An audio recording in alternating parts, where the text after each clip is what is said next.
Hello friends, स्वागत है आप सभी का एक बार फिर से आपके अपने YouTube channel study with Rohit में। तो आज हम पढ़ेंगे यूपी डीएलएड के द्वितीय सेमेस्टर के तृतीय प्रश्न पत्र जो कि है आपके विज्ञान का कक्षा शिक्षण। इस पेपर को हम पढ़ेंगे जो आपके प्रीवियस ईयर में पूछे गए हैं। 2023 से लेकर 15 के बीच में जितने भी प्रश्न अति लघुत्तर प्रश्न पूछे गए हैं उन सभी को देखेंगे। तो एक प्रकार से हम कह सकते हैं कि ये जो है मिनी मैराथन क्लास रहेगी, जिसमें हम 2023 से 2015 के बीच जितने भी प्रीवियस ईयर में अति लघुत्तर प्रश्न पूछे गए हैं उन सभी को डिटेल तरीके से समझेंगे। कहीं ना कहीं यही क्वेश्चन जो है आपके एग्जाम में आप देखेंगे कि रिपीट होके आते हैं, क्योंकि इनके अगल बगल से जितने भी क्वेश्चन बन सकते हैं हम उनको भी पढ़ेंगे। तो एक अच्छी क्लास रहेगी और अच्छा स्कोर भी आप एग्जाम में करके आएंगे, ये गारंटी है।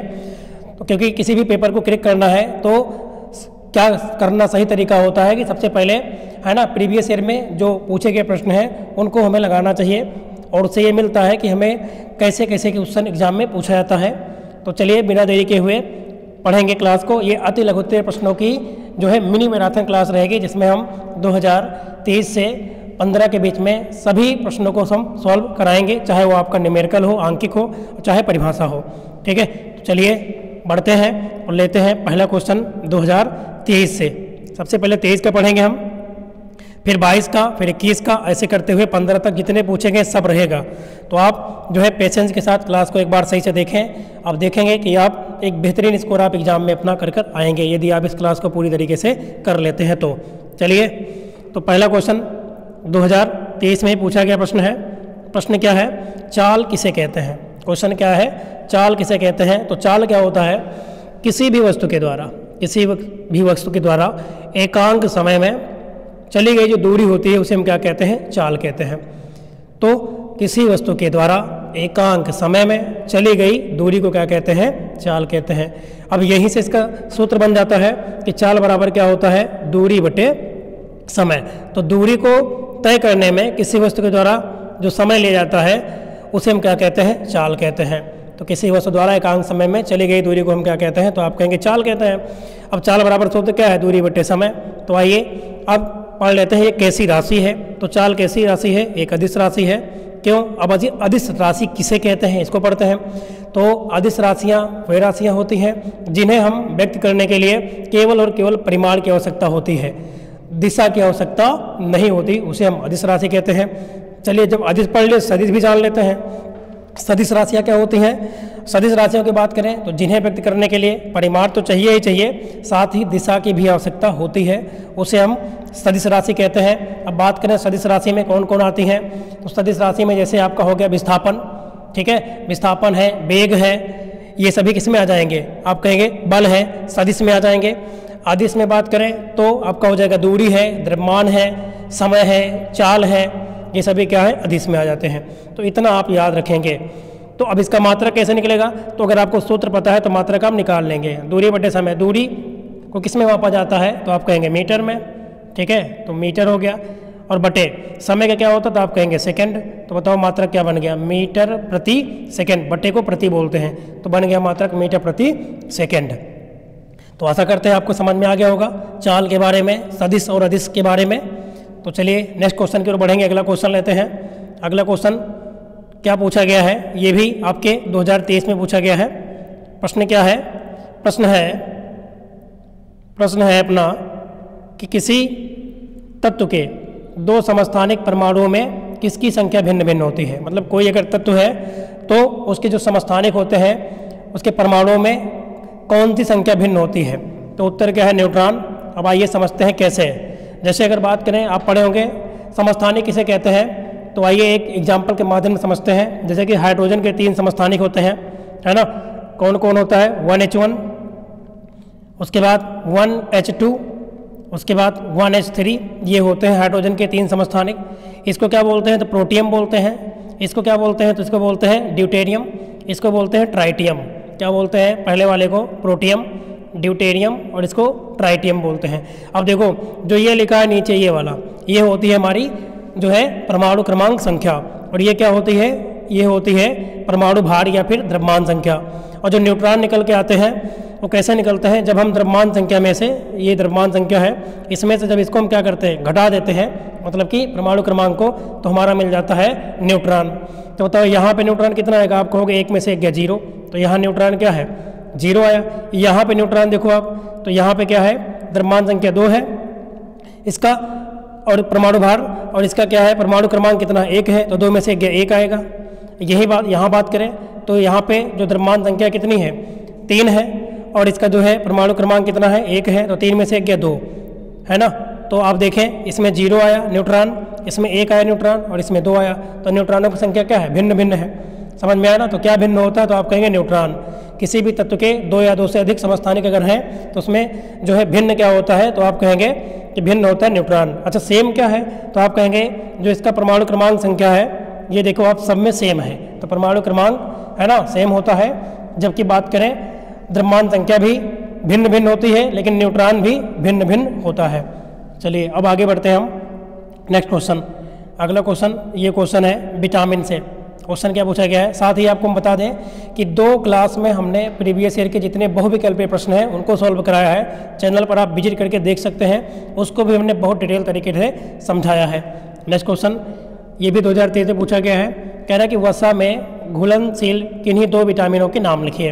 अब बात करें कि घुलनशीलता के आधार पर विटामिन को 2 भागों में बांटा गया है। एक तो होते हैं आपके जल में घुलनशील विटामिन, किसमें, जल में, और एक होते हैं वसा में घुलनशील। तो जल में कौन कौन होता है, तो आप याद रखेंगे जल में जो घुलते हैं विटामिन उनके नाम है विटामिन बी और विटामिन सी। और बात करें वसा में, तो वसा में है एक विटामिन ए है, एक है डी, एक है ई और एक है के, जिसको हम कीड़ा के नाम से भी जानते हैं ट्रिक से, है ना। तो ए डी ई और के ये विटामिन वसा में घुल जाते हैं पूरी तरीके से, और जो बी और सी हैं ये जल में घुल जाते हैं। ठीक है, तो इसमें किसने पूछा है, तो कह रहा है कि 2 विटामिन के नाम बताओ जो वसा में घुलनशील हैं। तो देखो ए भी है, डी भी है, ई भी है, के है, ये देखिए दिया भी है। तो इसमें 2 लिखना तो चाहे जो आप लिख सकते हो। समझ में आ गया, ठीक है ना। जो जल में घुलने वाले होते हैं वो 2 होते हैं, बी और सी, और वसा में घुलने वाले 4 हैं, ए डी ई और के। ठीक है, चलिए अब आगे बढ़ते हैं नेक्स्ट क्वेश्चन की ओर। अगला क्वेश्चन क्या है, अगला क्वेश्चन है हमारा ये रहा, वयस्क मानव शरीर में कुल कितनी अस्थियां होती हैं, है ना, कितनी बोन्स होती हैं, इनके बारे में बात कर रहा है। तो आप पढ़े होंगे कितना होता है 206, कितनी होती है 206। वहीं अगर बात करें कि एक नवजात अगर शिशु है ना, तो उसमें कितनी होती हैं, तो 300 से भी ज़्यादा होती हैं, 300 से भी अधिक होती हैं। एज बढ़ने के साथ साथ कुछ बोन्स क्या होते हैं आपस में जुड़ती हुई चली जाती हैं, और फाइनली वयस्क होते होते कितनी हड्डियाँ हो जाती हैं, 206 हो जाती हैं। समझ में आया। नेक्स्ट क्वेश्चन की ओर बढ़ते हैं। अगला क्वेश्चन हमारा ये रहा, ये देखो 3 बार क्वेश्चन पूछा गया है। टीकाकरण क्या है ना, टीकाकरण क्या है लिखिए। 23 में पूछा गया, 21 में भी, 16 में भी। तो देखिए टीकाकरण क्या होता है, उपयुक्त समय पर, है ना, उपयुक्त समय पर रोग जनक की यदि थोड़ी सी मात्रा शरीर में पहुंचा देते हैं हम, तो एक विशेष प्रकार के रोगों के विरुद्ध क्या हो जाता है, प्रतिरोधक क्षमता का विकास हो जाता है, मतलब कि एंटीबॉडीज़ का निर्माण हो जाता है। और इस विधि से रोगों का उपचार क्या कहलाता है, टीकाकरण कहलाता है। मतलब क्या है कि एक उपयुक्त समय पर रोग जनक की अगर थोड़ी सी मात्रा हम शरीर में किसी भी व्यक्ति के क्या करें, पहुंचा दें, तो उस व्यक्ति में एक विशेष प्रकार के उस बीमारी के से लड़ने के लिए क्या बन जाएगी, एक पावर आ जाएगी, क्षमता आ जाएगी, जिसे हम एंटीबॉडीज़ कहते हैं, उसका निर्माण हो जाएगा। और इस विधि से जो रोगों का निर्माण या उपचार किया जाता है उसे क्या कहते हैं, टीकाकरण कहते हैं। अब दिया गया है कि बच्चों को जो BCG का टीका होता है ना, ये पहली बार कब लगाया जाता है, तो जन्म से 9 माह के भीतर पहला जो है BCG का टीका लगाया जाता है, और जो दूसरी बार लगाया जाता है वो लगाया जाता है 5 वर्ष के बाद। तो ये इंपॉर्टेंट क्वेश्चन है टीकाकरण कि उपयुक्त समय पर रोग जनक की थोड़ी सी मात्रा यदि किसी व्यक्ति के शरीर में पहुंचा दी जाए, तो उसके शरीर में उस रोग के प्रति जिसका टीका लगाएंगे क्या हो जाएगा, एंटीबॉडीज़ का निर्माण हो जाएगा, मतलब कि उसके प्रतिरोधक क्षमता का विकास हो जाता है। और इस विधि से रोगों का उपचार करना क्या कहलाता है, टीकाकरण कहलाता है। ठीक है, तो नेक्स्ट क्वेश्चन की ओर बढ़ेंगे, समझ में आ गया होगा। अगला क्वेश्चन क्या है, समस्थानिक किसे कहते हैं। आइए समस्थानिक के बारे में पढ़ते हैं। तो वे परमाणु जिनकी परमाणु संख्या क्या होती है, समान होती है, मतलब परमाणु क्रमांक संख्या समान होती है, लेकिन जो परमाणु भार संख्या होती है वो क्या होती है, भिन्न भिन्न होती है, उन्हें क्या कहते हैं, समस्थानिक। इसका अपोजिट है संभारिक। संभारिक में क्या समान होगा, परमाणु भार समान होगा, जबकि परमाणु क्रमांक क्या होंगे, अलग अलग होंगे।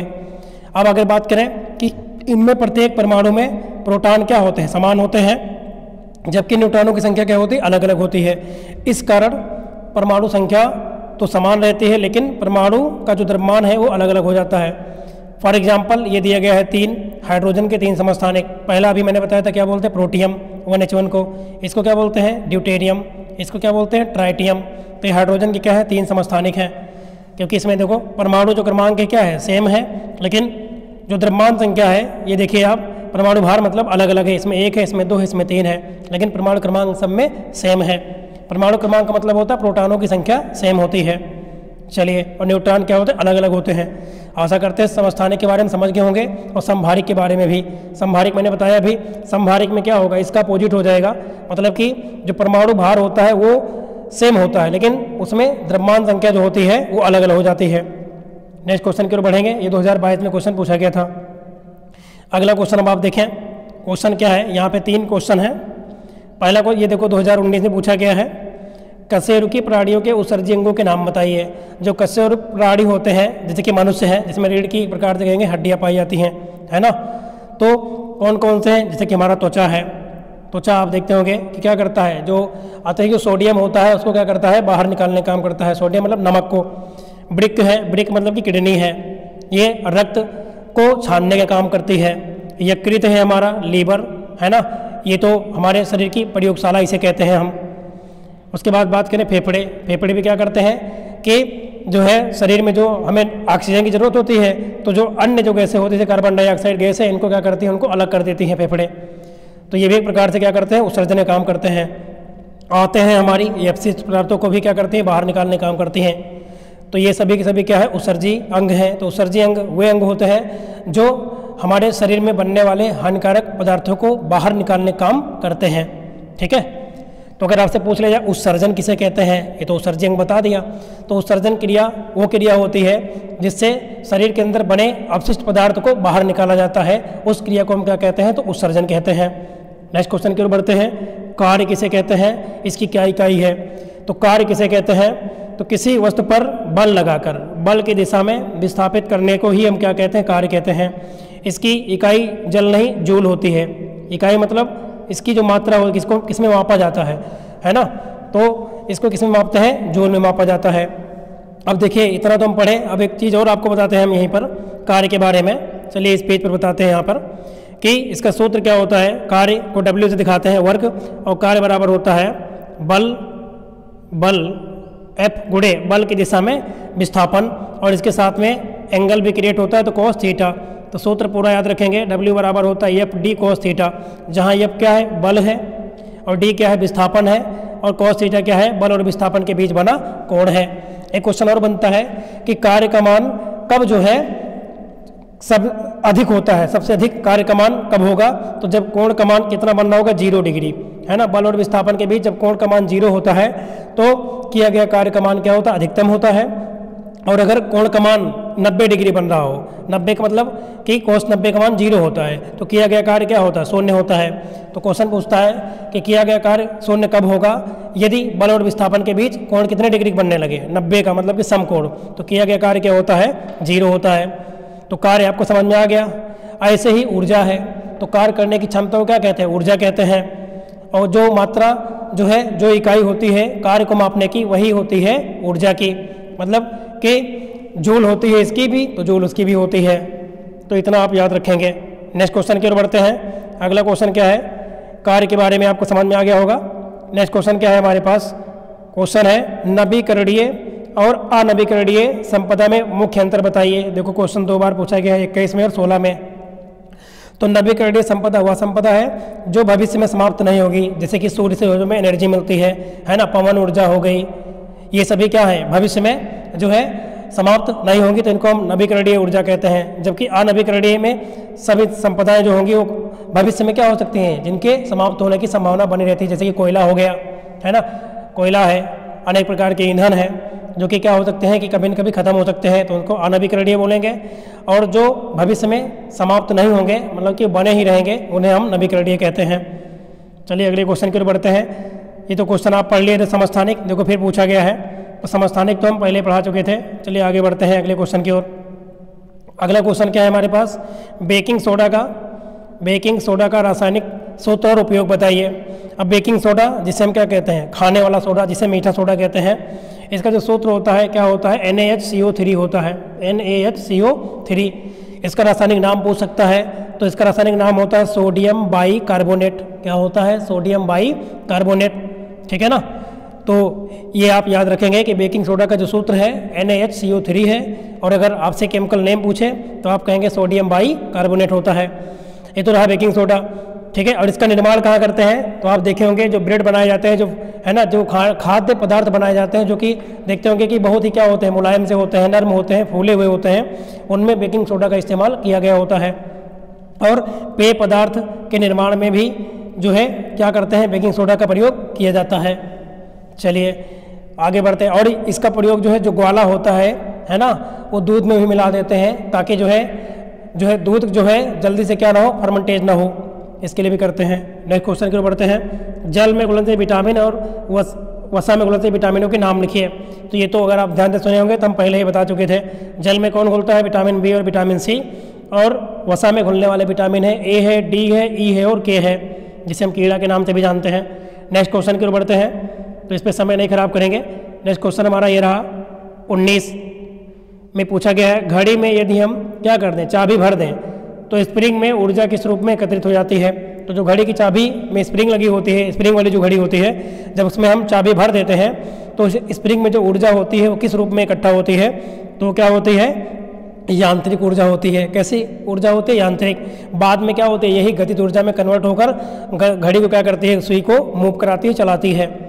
और यांत्रिक ऊर्जा दो प्रकार की होती है, कौन कौन, गतिज ऊर्जा और स्थितिज ऊर्जा, ठीक है ना। यांत्रिक ऊर्जा के प्रकार अगर पूछ लिया जाए तो दो प्रकार होते हैं। एक होता है आपका जो है, बात करें गतिज ऊर्जा, जिसका सूत्र होता है हाफ mv²।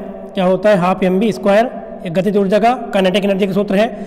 और एक होता है आपका, अगर बात करें कि पोटेंशियल एनर्जी, जिसको हम स्थितिज ऊर्जा कहते हैं, तो उसका सूत्र होता है mgh। क्या होता है, mgh, मतलब ऊंचाई बढ़ने के साथ साथ जो है स्थितिज ऊर्जा किसी वस्तु की बढ़ती हुई चली जाती है, और किसी वस्तु का अगर हम वेग बढ़ा रहे हैं, चाल, तो उसकी गतिज ऊर्जा बढ़ जाती है, ठीक है ना। इतना याद रखेंगे। तो कुल मिला के गतिज ऊर्जा और स्थितिज ऊर्जा को ही हम सम्मिलित रूप से क्या कहते हैं, यांत्रिक ऊर्जा कहते हैं। और यांत्रिक ऊर्जा आपको समझ में आ गया है ना, दो प्रकार की होती है। नेक्स्ट क्वेश्चन की ओर बढ़ेंगे।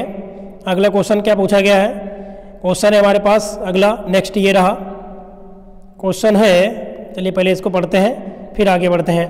क्वेश्चन है हमारे पास कि विटामिन डी का रासायनिक नाम लिखिए। तो विटामिन के रासायनिक नाम भी पूछ लेता है, जैसे सी का होता है एस्कॉर्बिक एसिड होता है ना। और विटामिन डी का क्या होता है, कैल्सीफेरॉल होता है। और इसका जो रोग होता है रिकेट्स, या फिर जिसे हम क्या कहते हैं, सूखा रोग कहते हैं। इसमें जो हड्डियाँ होती हैं वो दुबली पतली होती हुई चली जाती हैं। तो विटामिन डी का रासायनिक नाम कैल्सीफेरॉल। और विटामिन सी की बात करें तो विटामिन सी का क्या होता है, तो आप कहेंगे एस्कॉर्बिक एसिड होता है। वहीं बात करें विटामिन ए का तो क्या होता है, तो रेटिनॉल होता है। विटामिन बी की बात करें तो विटामिन बी का क्या होता है, थायमिन। लेकिन बी के तो अलग अलग प्रकार भी हैं, B1 है, B2 है, तो उनके अलग अलग नाम भी होते हैं। चलिए आगे बढ़ते हैं हम नेक्स्ट क्वेश्चन की ओर। किसी एक कीटनाशक पदार्थ का नाम बताना है। तो कीटनाशक कई हैं, जैसे कि DDT है ना, BHC है, मैलाथीन है, ये सभी के सभी क्या है, कीटनाशक हैं। अब एक काम करेंगे, DDT BHC का आप फुल फॉर्म बताएंगे कमेंट में, ताकि आपका रिवीजन हो जाए। ये हम हर क्लास में कहते हैं। और जब कोई चीज़ आप लिख देते हो एक दो बार तो आपको काफ़ी दिन तक याद रहता है। अगला क्वेश्चन क्या है, हम देखिए 2023 से पीछे की ओर चल रहे हैं। तो अगला क्वेश्चन है, कास्टिक सोडा और खाने के सोडे का रासायनिक सूत्र लिखिए। कास्टिक सोडा जिसको हम क्या बोलते हैं, NaOH, मतलब अगर नाम पूछा जाए तो क्या होता है, सोडियम हाइड्रोक्साइड होता है। क्या होता है, सोडियम हाइड्रोक्साइड होता है। जबकि खाने के सोडे के तो अभी ऊपर पढ़े थे आप, NaCO3, जिसको हम कहते हैं सोडियम बाइकार्बोनेट। अच्छा, एक होता है धावन सोडा। धावन सोडा क्या होता है, तो उसका सूत्र याद रखेंगे, Na2CO3 और इंटू 10H2O होता है, इंटू 10H2O ये होता है, Na2CO3 इंटू 10H2O। मतलब धावन सोडा में जल के अणुओं की संख्या 10 होती है, जो 10H2O लगा है जल के अणुओं की संख्या है। और सूत्र तो केवल इतने होता है, Na2CO3, मतलब इसको बोलते हैं सोडियम कार्बोनेट बोलते हैं। देखिए खाने के सोडे को बोलते हैं सोडियम बाइकार्बोनेट, इसका सूत्र होता है NaHCO3। जबकि धावन सोडा की बात करें तो इसको कहते हैं सोडियम कार्बोनेट। ठीक है, जिसका सूत्र होता है Na2CO3। और पूरा पूछे तो जल के अणु भी 10 होते हैं तो Na2CO3 × 10H2O बन जाता है। ऐसे नमक का सूत्र पूछ सकता है तो क्या होता है, NaCl होता है। चलिए नेक्स्ट क्वेश्चन की ओर बढ़ते हैं। ये क्वेश्चन हो गया। अगला क्वेश्चन है हमारे पास, ये क्वेश्चन पूछा गया है, यांत्रिक ऊर्जा कितने प्रकार की होती है। तो अभी अगर आप ध्यान से सुने होंगे तो हमने बताया था 2 प्रकार की होती है, स्थितिज ऊर्जा और गतिज ऊर्जा। गतिज ऊर्जा का सूत्र क्या होता है, हाफ mv², और स्थितिज ऊर्जा का सूत्र होता है mgh, जहाँ m द्रव्यमान होता है, g त्वरण होता है, h ऊंचाई होती है। नेक्स्ट क्वेश्चन, मेंडेलीव की जो आवर्त सारणी में कितने आवर्त एवं कितने वर्ग होते हैं। तो मेंडेलीव को हम क्या कहते हैं, मेंडेलीव को ही हम कहते हैं आवर्त सारणी का जनक। बाकी अगर बात करें आधुनिक आवर्त सारणी तो वो हेनरी मोजली की देन है, 1917 में दिया था, और इन्होंने 1869 ईस्वी में बनाया था मेंडेलीव ने आवर्त सारणी। तो इसमें क्या दिए थे इन्होंने, 7 आवर्त और 18 वर्ग दिए थे। अब आवर्त किसे कहते हैं, तो जो लेटी हुई लाइनें होती हैं उसे आवर्त कहते हैं, जो खड़ी लाइनें होती हैं उसे कहते हैं वर्ग। तो जो मेंडेलीव जी हैं इनके आवर्त सारणी में कितने आवर्त थे, तो आप कहेंगे 7 आवर्त थे और 18 क्या थे, ग्रुप थे, वर्ग थे। नेक्स्ट क्वेश्चन की ओर बढ़ते हैं। मेरास्मस रोग की बात करें, मेरास्मस रोग किसकी कमी के कारण होता है। तो मेरास्मस रोग जो है ये बहुविकल्पी में भी पूछा गया था, प्रोटीन की कमी से होता है। किसकी कमी से होता है, प्रोटीन की कमी से होने वाले रोग को मेरास्मस रोग कहते हैं। जैसे कि माँ का अगर दूध है ना पीना या फिर भोजन का उचित मात्रा में ग्रहण ना करना भी क्या होता है, मेरास्मस रोग के कारण है, क्योंकि कहीं ना कहीं दूध से भी प्रोटीन मिलता है। दूध में कौन प्रोटीन होता है, तो दूध में अगर पूछ रहे तो केसीन प्रोटीन पाया जाता है, ठीक है ना। उसके बाद बात करें कि अगर हम विभिन्न प्रकार के जब भोजन लेते हैं, दालें होती हैं, दालें जो है मेन होती हैं प्रोटीन के सूत्र में, प्रोटीन के लिए दालें जो है सबसे ज़्यादा महत्वपूर्ण होती हैं। तो ये वाला क्वेश्चन तो पढ़ लिए, कास्टिक सोडा, क्योंकि हमने पहले बताया हम पीछे की ओर पढ़ रहे हैं, पहले 23 पढ़े, फिर 21, 22, उसके बाद बात करें तो ऐसे चल रहे हैं। सभी प्रश्नों को करेंगे, कहीं ना कहीं सभी प्रश्न आप देखेंगे पूछे ही गए हैं। अगला क्वेश्चन क्या है, ऊर्जा के संचरण की किस विधि के द्वारा जल गर्म होता है। तो आप देखते होंगे कि यहाँ पे हमारे सूर्यदेव हो गए, है ना, यहाँ से किरणें निकलेंगी और यहाँ पे क्या है, ये मान लेते हैं तालाब है और यहाँ पे पानी भरा हुआ है। तो बताइए सूर्य से पृथ्वी तक किरणें किस विधि द्वारा आती हैं। तो आपको पता होगा संवहन विधि। तो जो देखिए 3 विधियाँ हैं, है ना, ऊष्मा के संचरण की। एक होती है आपकी बात करें चालन है, एक है विकिरण और एक है संवहन। तो जो जल जो गर्म होता है ये सूर्य की किरणों द्वारा होता है, तो ये क्या होता है, संवहन विधि कहते हैं इसे। और जैसे जब लोहे को हम गर्म करते हैं तो कुछ समय बाद आप लोहे को अगर आप पकड़ के रखे हो तो आप देखते हो कि आपके हाथों में जलने लगता है, आपके हाथ भी जल जाते हैं। तो ये कौन विधि होती है, तो उसको कहते हैं हम चालन, क्योंकि उसमें ऊष्मा चल कर जाती है एक स्थान से दूसरे स्थान तक, तो उसे चालन कहते हैं। चलिए अगले क्वेश्चन की ओर। Fe2O3 है ना, में लोहे की संयोजकता कितनी है। तो संयोजकता के लिए आपको इनका जो है संयोजकता पता होनी चाहिए। जब आप लगाओगे इसको रखने पर केमिस्ट्री के सूत्र में तो आपका क्या निकल के आएगा, +3 निकल के आएगा। नेक्स्ट क्वेश्चन की ओर बढ़ते हैं। अगला क्वेश्चन है हमारा, चलिए इसको थोड़ा छोटा करते हैं तो फिर ऊपर से ही पढ़ते हैं पूरा, ठीक है ना। क्वेश्चन क्या है हमारा, सौर मंडल में सूर्य के सबसे नज़दीक ग्रह का नाम बताओ। तो देखिए सौर मंडल में कितने ग्रह हैं, पहले 9 ग्रह होते थे, लेकिन जो है प्लूटो ग्रह को जो है शायद 2006 में निकाल दिया गया है, उसको जो है उपग्रह की श्रेणी में, क्षुद्र ग्रहों की श्रेणी में डाल दिया गया है। तो अब कितने बचे हैं, 8। तो ये हमारा हो गया सूर्य, ये हो गया सूर्य, है ना। तो जो पहला ग्रह होता है वो होता है बुध, फिर होता है क्या, शुक्र, फिर क्या होता है पृथ्वी, फिर क्या होता है बुध शुक्र पृथ्वी, फिर मंगल होता है, फिर क्या होता है बृहस्पति ग्रह, बृहस्पति के बाद क्या होता है शनि, शनि के बाद अरुण, अरुण के बाद वरुण। तो कितने होते हैं, 8 ग्रह होते हैं। और सबसे बड़ा अगर देखा जाए तो कौन है, बृहस्पति है। सबसे नज़दीक कौन है, तो बुध, याद रखेंगे सबसे नज़दीक वाला बुध है। बुध के बाद शुक्र है, शुक्र के बाद पृथ्वी है, पृथ्वी के बाद मंगल है। एक क्वेश्चन और बनता है कि क्षुद्र ग्रह कहाँ पाए जाते हैं, किन ग्रहों के बीच में, है ना, क्षुद्र ग्रह पाए जाते हैं। तो जो हमारा मंगल ग्रह है, मंगल और बृहस्पति, है ना, इनके बीच में क्या होता है, एस्ट्रोनॉट्स पाए जाते हैं, मतलब कि क्षुद्र ग्रह पाए जाते हैं। तो क्वेश्चन पूछ लेता है कि क्षुद्र ग्रह किन 2 ग्रहों के बीच में पाए जाते हैं। तो आप कहेंगे कि मंगल और बृहस्पति ग्रहों के बीच में जो है क्षुद्र ग्रह पाए जाते हैं। सबसे करीब में कौन है, तो बुध, फिर कौन होता है, शुक्र होता है, फिर पृथ्वी। और पृथ्वी को क्या कहते हैं, शुक्र ग्रह को हम क्या कहते हैं, पृथ्वी की जो है जुड़वा बहन कहते हैं, क्योंकि लगभग ये आकार में पृथ्वी के ही तरह है। और पृथ्वी को हम नीला ग्रह कहते हैं। ये तो आपको पता ही होना चाहिए कि क्वेश्चन कैसे भी बन सकता है। अगला क्वेश्चन, मानव की खोपड़ी में मानव की खोपड़ी में उपस्थित हड्डियों की कुल संख्या कितनी होती है? तो मानव की खोपड़ी में अगर बात करें कुल हड्डियां कितनी होती हैं? 29 होती हैं। अगर चेहरे में केवल बात करें तो कितनी होती हैं? 14 होती हैं। ठीक है, तो इतना आप याद रखेंगे। अब देखो चेहरे में से आपका दांत हो गया, दांत है ना, तो दांत में अगर देखें तो ऊपर और नीचे दो जबड़े होते हैं, दो हड्डियां होती हैं, जिसमें नीचे वाली जो जबड़ा होता है वो तो इधर उधर घूम सकता है, लेकिन ऊपर वाला जो है जबड़ा वो घूम नहीं सकता है। और सबसे जो मजबूत हड्डी होती है उसे क्या कहते हैं? मैंडिबल कहते हैं। क्या बोलते हैं? मैंडिबल कहते हैं। चलिए नेक्स्ट क्वेश्चन की ओर बढ़ते हैं हम। क्वेश्चन क्या है हमारे पास? कीटों में वर्ज्य पदार्थों का निष्कासन किस अंग के द्वारा होता है? मतलब कीट के अंदर जो है अवशिष्ट जो पदार्थ बनते हैं उसका निष्कासन वो किसके द्वारा करते हैं? तो जैसे कि मनुष्य में आप पढ़े हैं कि त्वचा है, आपका जो है लीवर है, किडनी है, फेफड़े हैं, वैसे कीट में क्या है? तो कीट में क्या होते हैं? मैलपीगियन होते हैं, जिनको हम क्या कहते हैं? निसर्ग बोलते हैं। ये नलिकाएं होती हैं, यही क्या होती हैं? मेन एक्सलेटरी आर्गन होती है, मेन उत्सर्जन तंत्र होती है इनमें। अगला, किसी एक अम्ल और एक क्षार का नाम सूत्र लिखना है। तो अम्ल देखो यहाँ पे 3 दिए गए हैं, एक है HNO3 जिसको हम क्या बोलते हैं? तो आप कहेंगे नाइट्रिक अम्ल।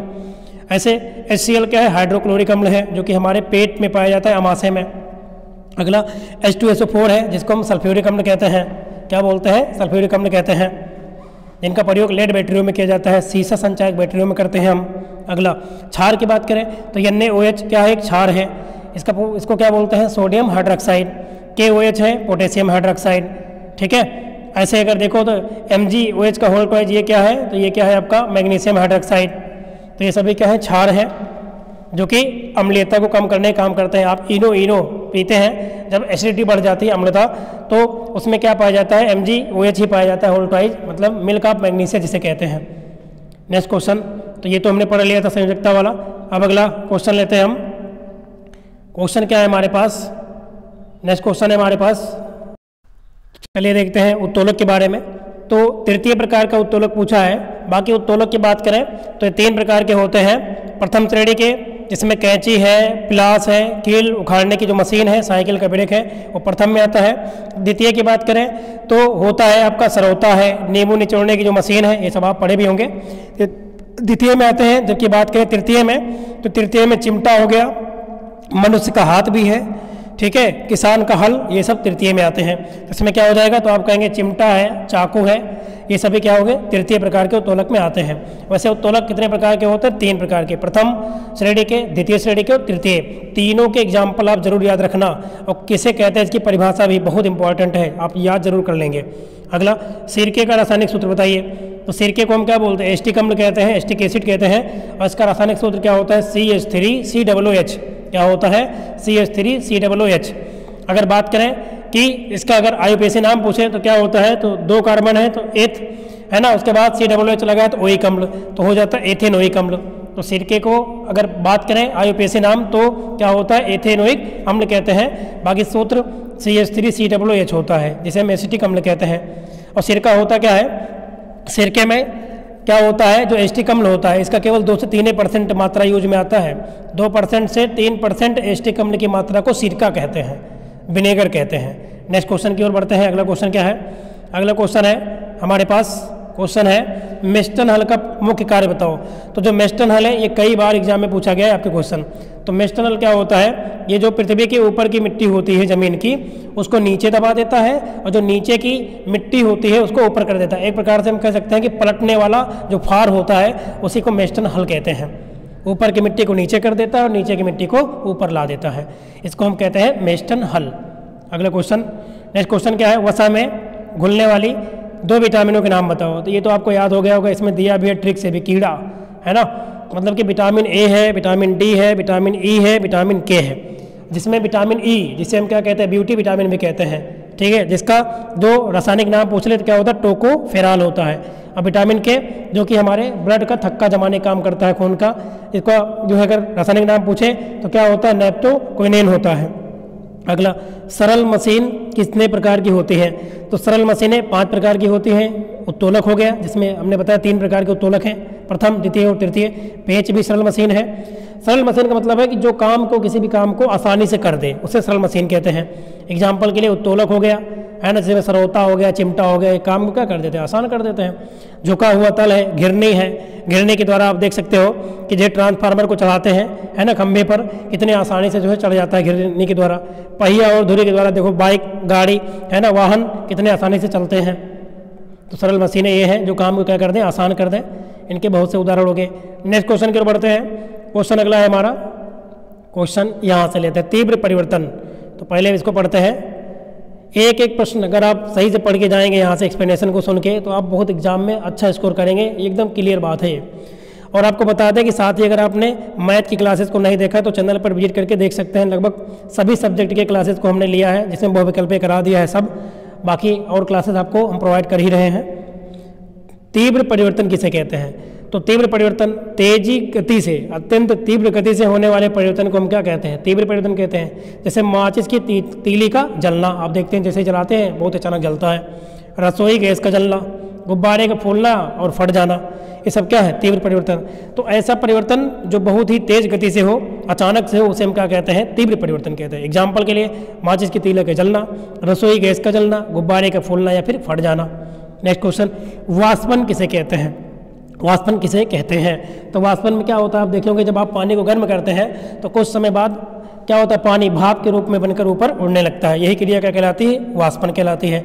तो जब पृथ्वी से जल गर्म होकर वाष्प के रूप में ऊपर की ओर उड़ जाता है तो यह क्रिया क्या कहलाती है? वाष्पन। या आप ऐसे कह सकते हो कि जब हम पानी को किसी बर्तन में रखकर गर्म करते हैं तो पानी का जो है वाष्प के रूप में ऊपर उड़ना ही क्या कहलाता है? वाष्पन कहलाता है। बेस्ट एग्जाम्पल आपको पता ही हो गया, पानी का भाप बनकर ऊपर उड़ना। अगला, चाल किसे कहते हैं? अब ये क्वेश्चन रिपीटेड है, देख रहे हो, 23 में भी पूछा गया था, यहाँ भी पूछा गया है। तो कहीं ना कहीं अब इसको हम बहुत डिटेल तो समझेंगे नहीं, क्योंकि पूरा डिटेल पहले प्रश्न में हमने बताया है। तो किसी वस्तु के द्वारा एकांक समय में जो चली गई दूरी होती है उसी को हम चाल कहते हैं। किसी वस्तु के द्वारा एकांक समय में चली गई दूरी को चाल कहते हैं। और चाल बराबर सूत्र क्या होता है? तो आप कहोगे दूरी बटे समय। चाल कैसी राशि? तो आप कहोगे अदिश राशि। सूत्र मैंने बता दिया, तो सूत्र से मात्रक निकल आएगा। मात्रक क्या होता है? मीटर प्रति सेकंड। यही मात्रक वेग का भी होता है, लेकिन वेग सदिश है। अगला क्वेश्चन क्या है अगला? फसल चक्रण या फसल चक्र क्या है? ये भैया इंपॉर्टेंट क्वेश्चन है, 19 में भी 16 में पूछा गया है, देख सकते हो आप। तो किसी भी खेत में एक निश्चित समय के अंतराल के बाद दूसरी फसल को लेने की क्रिया, और जिससे भूमि की उर्वरा शक्ति भी बनी रहे, ये क्या कहलाता है? फसल चक्रण कहलाता है। कुल मिला के हम कह सकते हैं कि भूमि के किसी निश्चित भाग पर नियत समय में फसलों का एक क्रम से दूसरे क्रम में बोया जाना, लेकिन बोए जाने के साथ साथ जो भूमि की उर्वरा शक्ति है वो कम भी ना होने पाए और फसल भी अच्छी हो, तो ये क्रिया क्या कहलाती है? फसल चक्रण या अदला बदली कहलाती है। ठीक है, तो फसल चक्रण में क्या होता है कि एक निश्चित समय में एक फसल के बाद दूसरे फसल को तैयार करना और भूमि की उर्वरा शक्ति भी बनी रहे, नष्ट ना हो, तो ये क्या कहलाता है क्रिया? तो आप कहेंगे फसल चक्रण कहलाता है। नेक्स्ट क्वेश्चन की ओर बढ़ते हैं। अगला क्वेश्चन क्या है? जांघ की अस्थि का नाम बताओ। जो हमारी जांघ होती है इसमें क्या पाया जाता है? फीमर। जांघ की हड्डी क्या होती है? फीमर होती है, और ये सबसे बड़ी हड्डी भी होती है, लंबी भी हड्डी होती है फीमर, है ना। वैसे गले में पूछ लें तो क्या होता है? तो आप कहेंगे हायोड जो है बोन होती है, हायोड बोन कहते हैं। ऐसे अगर बात करें कि जबड़े जो होते हैं हमारे उसमें, तो एक होता है मैंडिबल, 2 जबड़े होते हैं, है ना। एक होती है मैक्सिला, तो जो ऊपर वाली होती है वो होती है आपका मैक्सिला, ऊपरी जबड़े की हड्डी का नाम मैक्सिला, और जो निचले जबड़े की हड्डी होती है मैंडिबल, और ये सबसे मजबूत जो है हड्डी होती है। अगले क्वेश्चन की ओर बढ़ेंगे। एक समीकरण दिया है 4Na + O2, इस समीकरण को पूरा करना है, तो इसको कंप्लीट करना है।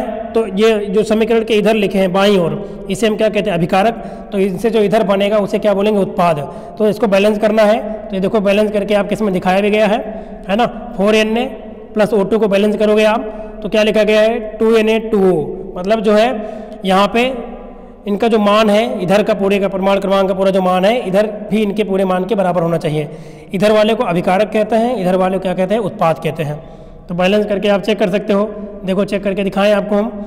यहाँ पे सोडियम के कितने परमाणु हैं? तो आप कहेंगे 4 हैं। यहाँ पे देखो 2 से गुणा कर दिया है, और ये Na2 पहले लिखा है तो क्या बन गया? ये भी 4 हो गया, तो ये भी 4 हो गया। ऑक्सीजन कितने हैं? यहाँ पे 2 है मॉलिक्यूल, तो यहाँ जब 2 से गुणा किया तो ये भी ऑक्सीजन में 2 से गुणा करोगे तो ऑक्सीजन भी है, तो बैलेंस हो गया। ठीक है ना। अगला क्वेश्चन, किसी परमाणु को दर्शाने के लिए परमाणु संख्या, द्रव्यमान संख्या और तत्व का प्रतीक प्रदर्शित करने के तरीके को लिखिए। तो ये लिख के दिखाया गया है ZAX, या फिर ऐसे भी लिख सकते हो ZAX, ये भी सही है। जहाँ Z क्या होगा, तो Z होगा परमाणु क्रमांक, ये देखिए, या परमाणु संख्या, ठीक है, जिसे प्रोटॉनों की संख्या भी कहते हैं, बराबर होता है। जो X है, X ये क्या होगा, तो ये हो जाएगा हमारा तत्व है। अच्छा, बीच में यहाँ पे रखा गया ना, इसलिए हाँ भाई हमने उल्टा बना दिया थोड़ा सा। आप इसको ऐसे लिखेंगे ZXA, ZXA लिखोगे आप। तो जो Z है ये क्या है, परमाणु संख्या है, A क्या है, द्रव्यमान संख्या है, ठीक है, या परमाणु द्रव्यमान भी कहते हैं जिसे, और जो X है ये तत्व है। जैसे यहाँ पे लिखा जाए कि मान लो 1H1 हमने लिख दिया, तो ये 1 क्या है, ये वाला जो नीचे 1 है ये हो जाएगा आपका Z, मतलब कि परमाणु संख्या हो जाएगी। H क्या है, H है आपका यहाँ पे X, मतलब कि तत्व है, हाइड्रोजन, और जो ये वाला 1 है ये आपका क्या है, परमाणु द्रव्यमान हो जाएगा। चलिए नेक्स्ट क्वेश्चन की ओर बढ़ते हैं। अगला क्वेश्चन क्या पूछा गया, मिट्टी पलट हल किस प्रकार का कोण काटता है। तो एक ऐसा कोण काटता हुआ जाता है, आयताकार बनाता हुआ जाता है कोण को। अगला क्वेश्चन क्या है, ईंधन को परिभाषित करो। ईंधन किसे कहते हैं, तो ईंधन ऐसा ज्वलनशील पदार्थ होता है जिसका उपयोग ऊष्मा प्राप्त करने के लिए किया जाता है। और इनकी अवस्थाएं पूछ रहे 3 होती हैं, ठोस ईंधन है, द्रव ईंधन है और गैसीय ईंधन है। ठोस में लकड़ी हो गई, द्रव में आपका क्या हो गया, पेट्रोल हो गया, डीजल हो गया, गैस में LPG गैस हो गई, जिसका पूरा नाम लिक्विफाइड पेट्रोलियम गैस होता है। और LPG गैस में क्या कौन कौन सी गैसें होती हैं, तो ब्यूटेन और प्रोपेन होती हैं, और उसकी गंध का पता लगाने के लिए उसमें इथाइल मर्केप्टेन मिलाया जाता है। अगला क्वेश्चन, प्रकाश संश्लेषण की क्रिया को दर्शाने के लिए केवल रासायनिक समीकरण दीजिए। तो देखिए क्या होता है, चलिए इसकी पूरा बताते हैं। देखो पौधे क्या होते हैं, ये क्या करते हैं, कार्बन डाइऑक्साइड गैस लेते हैं और क्या लेते हैं, जल लेते हैं, क्या बनाते हैं, ग्लूकोज, जल, और हमें ऑक्सीजन प्रोवाइड करते हैं। तो कुल मिला के, और यहाँ पे ये भी होगा, अगर पूरा पूछा जाए तो यहाँ पे भाई सूर्य का प्रकाश भी तो होगा। सूर्य का प्रकाश ये ग्रहण करते हैं और क्लोरोफिल की उपस्थिति में क्या बनाते हैं, तो ये अपना भोजन बनाते हैं, ग्लूकोज और जल और हाइड्रोजन भी निकालते हैं। तो अगर बात करें प्रकाश संश्लेषण किसे कहते हैं, तो प्रकाश संश्लेषण में जो पौधे होते हैं ये पर्यावरण से कार्बन डाइऑक्साइड गैस को लेते हैं और जल को ग्रहण करते हैं, और सूर्य के प्रकाश की उपस्थिति में, क्लोरोफिल की उपस्थिति में ग्लूकोज और ऑक्सीजन और हाइड्रोजन का निर्माण करते हैं। ये क्रिया क्या कहलाती है, प्रकाश संश्लेषण, और इसका ये समीकरण जरूर याद रखेंगे आप, इंपॉर्टेंट है। नेक्स्ट क्वेश्चन की ओर बढ़ेंगे। अगला क्वेश्चन भैया, अगला क्वेश्चन कंप्लीट, मतलब कि कितने मिनट की क्लास बनी होगी, लगभग 40 मिनट की क्लास में हम 2023 से 2015 के बीच जितने भी अति लघु उत्तरीय प्रश्न पूछे गए थे सबको हमने डिटेल एक्सप्लेनेशन किया है ना। आप देख सकते हैं, आपके पास सीरीज तो होगी ही, या कोई भी पेपर होगा तो आपको मिल जाएगा। सभी प्रश्न को हमने इसमें कवर किया है, एक भी प्रश्न छोड़ा नहीं है। यदि आप इस क्लास को 2-3 बार रिवीजन करते हैं तो मैं कहता हूँ बहुत अच्छा आप जो है स्कोर एग्जाम में कराएंगे। तो चलिए बस यहीं तक रखते हैं क्लास को। आपने क्लास को पूरा देखा, इसके लिए आप सभी का बहुत बहुत धन्यवाद।